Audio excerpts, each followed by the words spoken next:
Hello my beautiful soul, hello my dear ones friend, this is Archana. Archana education platform पे आपका हार्दिक स्वागत है। अर्चना education एक ऐसा प्लेटफॉर्म है जो आपको प्रोवाइड करता है economics, home science and general studies से related all the content completely free of cost. Dear, अगर आप चैनल पर नए हैं please subscribe the channel, like the video, share the video with your all friends, hit the bell icon, press the notification so that कोई नया content, नया video deliver हो तो आप तक नोटिफिकेशन पहुंच जाए। राइट डियर, एंड हमारा माइक्रो इकोनॉमिक्स ही चल रहा था। प्रोडक्शन फंक्शन हमने कंप्लीट कर लिया है एंड प्रोडक्शन फंक्शन की हमने सारे फैक्ट्स आपको दे दिए हैं। राइट, एंड कॉन्सेप्ट आपका क्लियर हो चुका है एंड हम एमसीक्यू के क्वेश्चन सॉल्व कर चुके हैं। अब कुछ हमारे हॉट क्वेश्चंस हैं जिनके बारे में हम डिस्कस करेंगे। Right, giving reason state where following statements are true or false. Right, where there are diminishing return to a factor, total product always decreases. तो ये क्या होता है? जब diminishing return to a factor होता है total product always decreases, तो ये false है। When there is a diminishing return to a factor, TPP increases at decreasing rate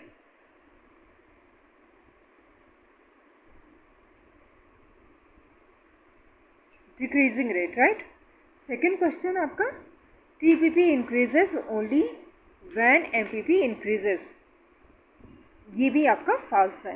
TPP also increase when MPP decreases but remain positive. Correct, increase in TPP always indicate that there are increasing return to a factor, ये भी false है आपका। ठीक, TPP increase even when there are diminishing return to a factor. Correct,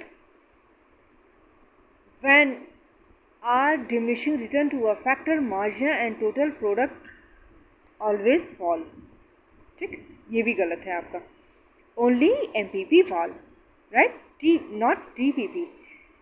in case of diminishing return to a factor, TPP increase at diminishing rate, घटते हुए दर पर बढ़ता है। बढ़ता तो है ही है लेकिन घटते दर पर बढ़ता है। Right, calculate MP for following. Right, variable factors आपके 1 2 3 4 5 6, TP आपका है 0 5 13 23 28 एंड 24। करेक्ट, तो इसमें आपको क्या निकालना है? MPP निकालना है। इसको आप कैसे निकालोगे? फर्स्ट में 0 0 है तो ये भी 0 आएगा। सेकेंड में TP आपका क्या है? 5 है। ठीक, अब इसमें क्या करोगे? आप माइनस करते जाओगे। जब आप TP को एक दूसरे यूनिट से, तो आपका MP निकल आएगा। कैसे करोगे देखो ध्यान से। 13 में से आप 5 माइनस करोगे तो आपका क्या आ जाएगा? 8 आ जाएगा। 13 में से 5 अगर आप जो है माइनस करोगे 8 आ जाएगा ना। ठीक, वैसे ही 23 में से 13 माइनस करोगे 10 आपका आ जाएगा अपने आप। ठीक, और फिर 28 में से आपका 23 माइनस करोगे 5 आ जाएगा। 28 से 28 जाएगा तो आपका 0 रहेगा। राइट, अब 24 में से 28 अगर आप माइनस करते हो तो -4 आ जाएगा। राइट, इसी तरह से आप अगर आपका TP दे रखा है तो आप माइनस करते जाइए अगली यूनिट को, जो है समझ रहे हो ना मेरी बात। फर्स्ट से सेकंड को माइनस किया, सेकंड को थर्ड से माइनस किया, थर्ड को फोर्थ से फिफ्थ से सिक्स, इस तरह माइनस करते जाओगे आपका MP आ जाएगा। अगर इसी की जगह अगर आपका MP दिया होता तो आप जो है MP को ऐड करते जाते। देखो 5 और 8 है तो यहाँ 13 आ गया। ठीक, ऐसे ही आपका फिर 13 में आप जो है 10 जोड़ दोगे 23 आ जाएगा।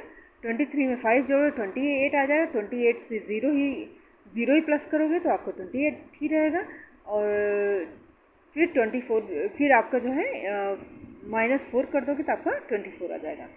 इस तरह कोई भी दिया हो, चाहे MP दिया हो तो आप TP निकाल सकते हो, TP दिया हो तो MP निकाल सकते हो। राइट, कोई ना कोई दिया ही होगा तभी आपसे निकालने को बोला जाएगा। Right, when there are diminishing return to a factor, marginal and total product always falls. Comment करना है आपको।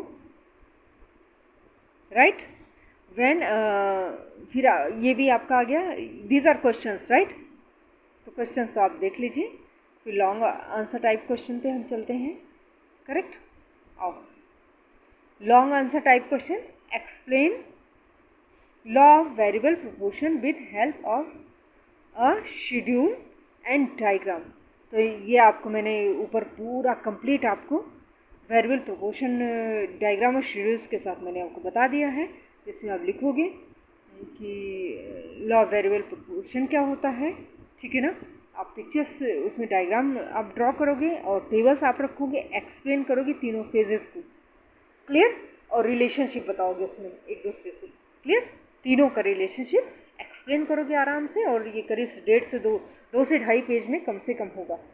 मतलब बता रहे हैं अगर 6 नंबर का आपका क्वेश्चन है तो 3 पेज कम से कम लिखो मिनिमम। इससे कम में सोचना भी मत कि नंबर मिलेगा। मैं एकदम टू द पॉइंट, देखो ना घुमा रही हूँ ना कुछ कर रही हूँ, डायग्राम भी, टेबल भी, एक्सप्लेनेशन भी और तीनों में रिलेशनशिप भी। करेक्ट।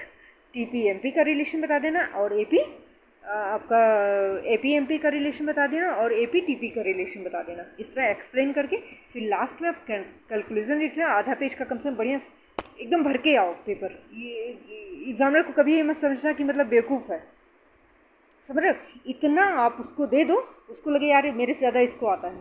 ठीक, चलो ये हो गया। अब next, what are the reason for increase return to a factor, diminishing return to a factor और negative returns to a factor. तो ये भी मैंने आपको बता दिया है पूरा ऊपर।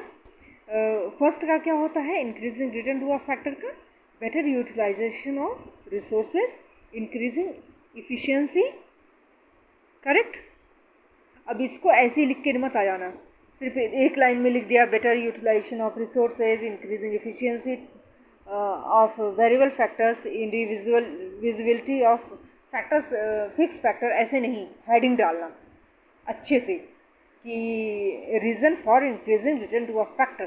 तो फर्स्ट फेज डायग्राम बना के आराम से उनको दिखा देना, फर्स्ट फेज इंडिकेट करके this is the first phase, इसका रीज़न बताना, तब लिखना। Number 1 better utilization of resources, उसमें भी आप 6-7 लाइन लिख देना कि रिसोर्सेज का अच्छा यूज़ हो क्या आता है, ये क्या आता है, अपना आराम से लिख देना। ऊपर मैंने एक्सप्लेन किया है पूरा। फिर increasing efficiency of variable factors, ठीक है ना। एफिशिएंसी वेरिएबल फैक्टर्स का इंक्रीज करता है, इसकी वजह से ही प्रोडक्शन आपका बढ़ता रहता है। इंडिविजुअलिटी ऑफ फिक्स फैक्टर, इसकी वजह से भी आपका बढ़ता रहता है। आराम से एक्सप्लेन करना, फिर उसके बाद लास्ट में आप कंक्लूज़न लिख के बढ़िया से फर्स्ट क्लास का आंसर देना। और ये हो गया बेटा। और एक चीज़ माइंड में फिर से मैं बता रही हूँ, बार बार बोल रही हूँ, अगर 6 मार्क्स का क्वेश्चन है तो 3 पेज से कम सोचना भी मत। 3 से 3.5 हो जाए, लेकिन जो है 3 से 2.5 मत करना, ठीक है ना। चलो बी में क्या होगा, optimum combination of factors to an imperfect substitution. यहाँ इम्परफेक्ट सब्सटीट्यूशंस भी आ जाते हैं, ऑप्टिमम कॉम्बिनेशन ऑफ फैक्टर्स भी आ जाते हैं। तो उसमें वही तरीका होगा और वही आपके मार्क्स मतलब आंसर लिखने के तरीके हैं कि आपके 3 जो है मतलब फेजेस बनाए, सब कुछ आराम से क्लियर करके अच्छे से लिखिए। करेक्ट। फिर आपका decrease in efficiency, right, of variable factors. अब explain difference between MPP and TPP, ये मैंने आपको पहले ही बता दिया था। ऐसे देखो, जैसे ये डायग्राम बढ़िया एकदम खूबसूरत सा बना हुआ है, इसी तरह से आप डायग्राम बना लीजिएगा, ठीक है ना। चाहो तो ध्यान से सुन लो, चाहो तो तीनों एपी टीपी एमपी एक ही में बना लो, और नहीं तो आप इस तरह जैसे इसमें देखो कितनी खूबसूरती से एपी एमपी का अलग रिलेशन बता दिया और टीपी का अलग, और ये जो आपका डैश का लाइन स्टैंडिंग लाइन करके इस तरह पूरा रिलेशन इसने फेज़ 1 फेज़ 2 फेज़ 3 में करके आराम से बता दिया है, right.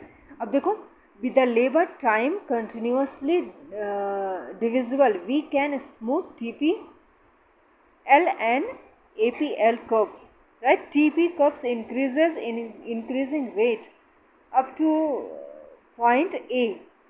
Past this point, TP curve rises at increasing rate up to point C, right. Declines thereafter, correct। मतलब A में इंक्रीजिंग रेट पे बढ़ रहा है, B में भी बढ़ रहा है लेकिन डिक्रीजिंग रेट पे। सी में ये जो है यहाँ क्या होता है, सी पर फिक्स होता है, सी के बाद जो है डिक्लाइन होने लगता है। Clear? MPL rises up to point A and becomes 0 at C। देख रहे हो ना, क्रॉस करता है, 0 हो जाता है and negative day after. AP क्या होता है, APL rises up to point B। ठीक, पॉइंट B तक जो है क्या करता है, बढ़ता रहता है and decline day after but remain positive. ये कभी भी ना तो नेगेटिव होता है ना ही 0 होता है। करेक्ट? तो ये आराम से आप कर लेना डियर। और APP MP का रिलेशन आराम से आप बता देना। अब देखो, as long as MP is more than AP rises. मैं दोनों एक साथ कर रख दूँ आपको, ठीक है? पिक्चर्स हो ये दोनों, तो आनंद आएगा पढ़ने में। एंड ये हो गया when MP equal to AP, when MP equal to AP is its maximum point. ठीक, उसके बाद आपका when MP less than AP, तो आपका AP क्या होता है, फॉल्स होने लगता है। Correct? They after both AP and MP falls and MP becomes negative. Correct? Cost आपका देख लीजिए, हमारा प्रोडक्शन हो गया, अब आपका कॉस्ट आ गया। Cost of production, expenditure incurred on various input to produce goods and services। cost function, functional relationship between cost and output। ठीक, whether function functional relationship F हो गया हमारा, C क्या हो गया, cost of production हो गया, Q quantity of product हो गया। मनी कॉस्ट क्या हो गया बेटा, money expenses incurred by a firm for producing a commodity or services। explicit cost, clear and easily understood, actual payment made on hired factors of production। for example, wages paid to hired laborer, rent paid for hired accommodation, cost of raw material, etc। implicit cost, implicit one suggested or without being directly expressed। second, forming part of something, cost incurred on the self on factor of production। for example, interest on owner capital, rent of on building, salary for services of entrepreneur, etcetera. Opportunity cost क्या होता है, opportunity cost किसने दिया था बेटा, opportunity cost आपका किसने दिया था बताइए, हैवर्लर ने दिया था। ठीक, are the cost of next best alternative, foregone, sacrificed। fixed cost are cost which are incurred on fixed factor of production। these costs remain fixed whatever may be schedule of output। these costs are present even when output is 0। correct? these costs are present in short run but disappear in long run। numerical आपका example of fixed cost, output आप देख लीजिए 1 2 3 4 5। TFC आपका क्या है, total fix cost 20 20 20 तीनों fix है। ठीक, तो TFC टोटल फिक्स कॉस्ट हो गया आपका। ये डायग्राम भी देख लीजिए आप, ये जो है एक्स एक्सिस के पैरेलल होता है। ठीक, फिक्स होता है कॉस्ट आपका, एक्स एक्सिस पे आपका आउटपुट, वाई एक्सिस पे आपका कॉस्ट, और ये फिक्स है। Correct? TFC is called overhead cost, supplementary cost and unavoidable cost। इसको unavoidable भी cost बोलते हैं, point should be noted. Question सीधा पूछ लेगा कि किसको unavoidable cost बोलते हैं, overhead cost। ठीक, cost essential for running an organization, right, like आपका रेंट हो गया, इलेक्ट्रिसिटी हो गया, ये आपके फिक्स होते हैं। करेक्ट? फिर आपका total variable cost TVC. Total variable cost are those cost which vary directly with the variable variation in the output. These costs are incurred on the variable factors of production. These costs are also called prime cost, direct cost and avoidable cost. ये definition जरूर याद कर लेना. ठीक. TFC over cost, supplementary cost, unavoidable cost, overhead cost, cost essential for running an organization like rent, electricity charge. Total variable cost, prime cost, direct cost and आपका avoidable cost. And these cost are zero when output is zero. Correct. और आपका numerical cost, numerical example आपके देखें. आपके output हो गए 1 2 3 4 5. TVC आपका हो गया 10 16 25 38 आपका बढ़ता जा रहा है. ठीक है ना. TVC आपका S के शेप पर होता है, ऊपर उठता हुआ, जैसे आपका सप्लाई कर्व होता है लेकिन S के शेप में होता है. ठीक है ना. कर्व लिया हुआ होता है. Presentation of TVC. ठीक. X पे आपका आउटपुट दिया गया है और आपका Y पे वेरिएबल कॉस्ट दिया गया. Difference between TVC and FC ये देख लीजिए. मीनिंग देखिए. Vary with level of output TVC. ठीक. Do not vary with level of output TVC आपका हो गया. फिर TFC हो गया. Right. Can be change in short run. TVC change होता है इसीलिए इसका नाम वेरिएबल है. और TFC remain fixed in short run. TVC zero होता है. TFC can never be zero. Cost इनक्योर in on all variable factors. Cost incur on fix factor of production. Correct. Upward sloping होता है TVC और ये TFC जैसे मैंने diagram में बताया पैरेलल टू एक्स एक्सिस होता है. Clear. Total cost, it is total expenditure incurred on factors and non-factors input in the production of goods and services. T ये फार्मूला याद कर लेना क्योंकि सीधा फार्मूला देता है. तो आपका TFC plus TVC equal to TC, यानी TC आपका निकालने के लिए TFC TVC को प्लस कर देंगे तो आपका TC अपने आप निकल जाएगा. It obtained by summing of TFC and TVC at variable level of output. Relation between TC, TFC and TVC. TFC is horizontal to x axis. मैंने बताया था फिक्स कॉस्ट आपका horizontal x axis होता है. And TC and TVC are S shape में होता है. ठीक. They are rising initially at decreasing rate. Correct. एक मिनट मैं ऊपर कर दूँ, थोड़ा अच्छे से देख लो आप. ये देखें. ठीक. एस शेप में होता है. Rising initially at decreasing rate, then at constant rate and finally at an increasing rate due to law of variable proportion. Correct.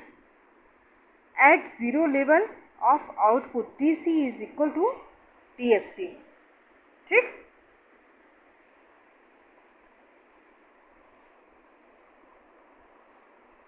TC and TVC curve parallel to each other. TC TVC एक दूसरे के parallel होते हैं. Clear. अब देखो TC equal to TFC plus TVC. मैंने बताया था TVC TFC को प्लस कर दोगे TC अपने आप आ जाएगा. TFC equal to TC minus TVC. Correct. और TVC equal to TC minus TFC. Correct. Average cost are the cost per unit of output produced. TC output average fixed cost as per unit fixed cost of production. AFC equal to TFC upon Q or output. Correct? AFC decline with every increasing in output its rectangular hyperbola. ये क्या होता है? Rectangular hyperbola. याद रखना ये चीज़ देता है. Rectangular hyperbola कौन सा होता है? तो आपका कौन सा होता है? AFC decline with the increasing in output it's a rectangular hyperbola. ठीक, कौन? AFC. Correct. It goes very close to x-axis with never touch x-axis and TFC can never be 0. Correct. फिर आपका average variable cost is cost per unit of variable cost of production AVC equal to TVC upon output. AFC falls every increasing in output initially. Once optimum level of output reached, AVC start rising. Correct. Average total cost ATC or average cost refers to per unit total cost of production. ATC equal to TC upon output. AC equal to AFC plus AVC. Phase of AC. Phase 1 when both AFC AVC falls, AC also falls, and second phase when AFC continue fall, AVC remain constant, AC falls till it reach maximum. Third phase AC rises when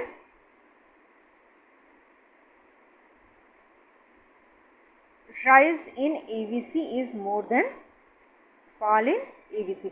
dear इसके बाद हम next video पे आपसे मिलते हैं. जो है important observation of AC, AVC and AFC, क्योंकि बहुत ज़्यादा हो जाता है एज यू नो, फिर प्रॉब्लम मतलब समझने में भी दिक्कत होती है आपको. ठीक है ना, एक ही साथ बहुत ज़्यादा हो जाता है. तो नेक्स्ट वीडियो में फिर से मिलते हैं. तब तक के लिए हंसते रहिए, मुस्कुराते रहिए. चैनल को सब्सक्राइब कीजिए, वीडियो को लाइक कीजिए, शेयर कीजिए and go ahead. Love you all guys.